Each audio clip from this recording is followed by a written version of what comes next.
Catherine, je suis très heureuse d'être avec toi aujourd'hui. Bonjour Nathalie, on va commencer par ça. Enchantée, ravie d'être avec toi et parmi vous. Merci beaucoup. Alors, tu es Catherine Testa, tu es une Mhm. femme engagée, tu es passionnée, c'est ce que j'aime justement en toi et c'est pour ça justement que j'ai choisi de te contacter. Tu as de l'audace, tu n'hésites pas à aborder des thèmes qui te tiennent à cœur et que tu souhaites défendre. Alors, un petit Ouais. retour sur ton parcours.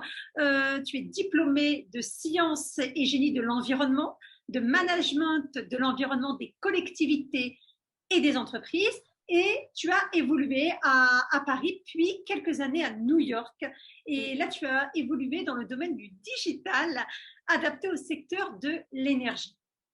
Et puis, en 2016, un revirement, un changement. Alors, je reprends tes propos. Lasse de lire l'actualité anxiogène dans les médias, tu as l'idée donc de créer un site afin de permettre, du moins, de mettre en avant toutes les bonnes initiatives qui sont faites et qui concernent en fait tous les domaines, que ce soit l'éducation, que ce soit la santé, que ce soit les domaines de l'entrepreneuriat, des villes. Et alors aujourd'hui, ce site, c'est l'Optimisme et ça a plus de 1 million de followers. Alors, Mhm. tu interviens en entreprise, à la radio, en tant notamment Mhm. qu'intervenante coach au sein de Europe 1. Tu as créé, du moins écrit plutôt, 2 livres, Oser l'optimisme et Oser être soi-même en entreprise. Alors, la première question que j'ai envie de te poser, Catherine, c'est qu'est-ce qui t'a permis justement d'oser cette aventure en 2016?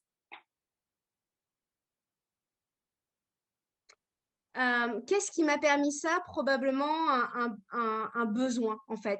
J'avais une cause qui était chevillée au corps et qui me dépassait. Ça paraît bizarre dit comme ça, à la limite un peu perché, presque mystique, mais c'était une réalité, en fait.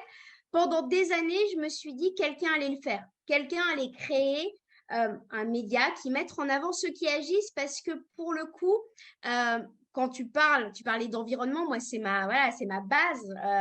Et je me disais, on est en train d'alerter les gens, ce qui est important.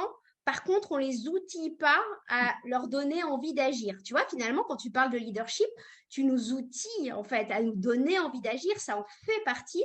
Et je me disais que, en France, il y avait quand même une grande oubliée dans l'équation, c'était l'optimisme.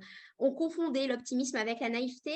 Et à un moment donné, je me suis dit, ok, personne ne le fait parce que j'ai quand même attendu 3 ans entre l'idée de le faire et voilà, et le faire. Et à un moment donné, comme personne ne l'avait fait, je me suis dit, bon, ok, je vais essayer, je vais regarder si c'est une ineptie de parler d'optimisme, si on peut parler d'optimisme.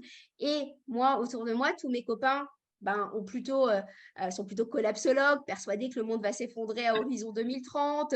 On souffre tous quand même un peu d'éco-anxiété, forcément, parce que quand tu as étudié cette thématique, il y a presque 15 ans maintenant, et aujourd'hui, tu te dis qu'il n'y a pas grand-chose qui a changé, parfois, même si ça avance, hein, voilà, j'ai faire preuve d'optimisme, ça avance. Et donc, en fait, il y a une notion peut-être de transcendance, de contribution sociale et sociétale, et de me dire qu'est-ce que je peux faire, parce que ce que je faisais avant, je le faisais bien, j'aimais ce que je faisais, souvent je dis, en fait, j'avais un peu le meilleur en soi, tu vois, mais je sentais que je pouvais contribuer de meilleure façon en m'incarnant pour ce sur quoi j'étais bonne en fait. Alors, sachant que c'est paradoxal, hein, parce que voilà, je venais du domaine scientifique, mais je me sentais bonne plutôt en écriture, en communication. Donc voilà, il y a aussi cette notion de trouver en fait là où on est vraiment finalement meilleur que les autres, sachant qu'on est moins bon que les autres dans d'autres domaines en fait. Donc c'est aussi être très à l'aise avec ça.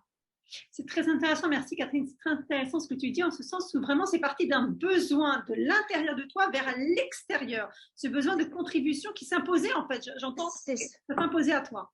c'est exactement ça. C'est-à-dire qu'en fait, à un moment donné, je pouvais plus nier le fait qu'il fallait que je le fasse.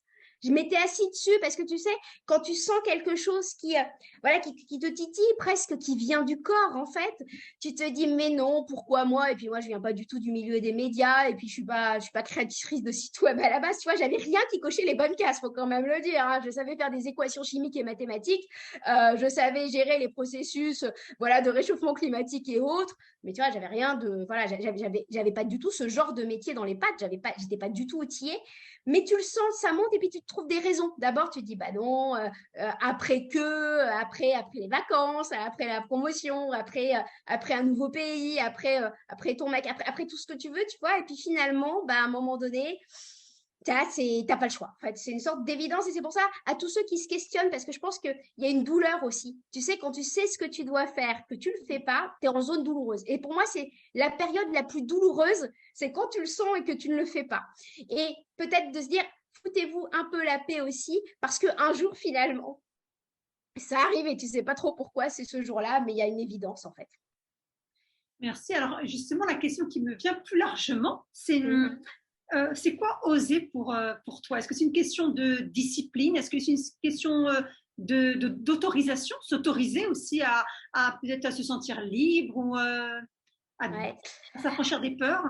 Ouais, alors je dirais pas du tout discipline pour moi. J'ai beaucoup de mal dans la discipline. Tu sais, je suis pas la nana qui va faire du sport tous les matins à 8 heures. Enfin, au contraire, tu sais, j'ai un problème avec le temps, avec tout ça. Donc, c'est pas du tout quelque chose de disciplinaire. Par contre, tu as évoqué le mot qui pour moi me tient à cœur, c'est la liberté.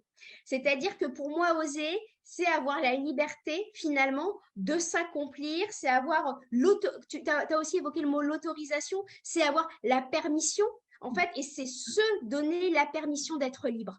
Parce que souvent, bah, on est dans une société où on se dit, mais je ne suis pas libre d'eux.